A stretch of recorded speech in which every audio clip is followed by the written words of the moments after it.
In the first of this video series on central banking, we will learn: what are central banks?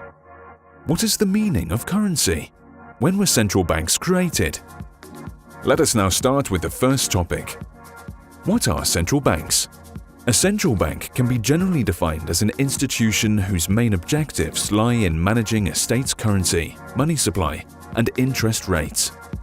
Central banks are also known as reserve banks, monetary authorities, or in the case of the US, the Federal Reserve, also known as the Fed.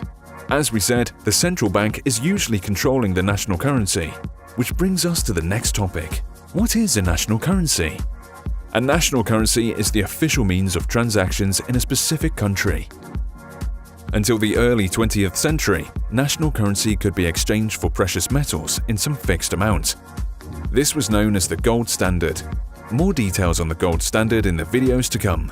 Nowadays, most currencies are fiat money, meaning that the promise to pay consists of the promise to accept that currency for the payment of taxes in that country. In the broader sense, the central bank enforces the use of that specific currency within its jurisdiction, making sure that all commercial banks accept the currency when the public presents them with it. For example, commercial banks in the euro area should accept any euros brought to them by any of their customers, provided of course that they meet some criteria, such as not being counterfeit or stolen. This also indirectly ensures that all citizens within that state would be happy to receive the specific currency for the work and services they provide. This was not always the case. When were central banks created? The first central bank to be established with ongoing operations was the Swedish Riksbank, which was set up in 1668. However, the bank did not have a monopoly over the issuance of banknotes until the early 20th century.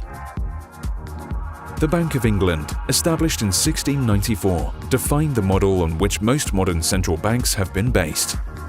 To illustrate how important the inception of a central bank and the control of national currency is considered to be, Isaac Newton, famous for developing, among other things, the theory of gravity and differential calculus, spent 30 years in charge of the printing presses in the UK, reforming the currency and successfully prosecuting 28 counterfeiters.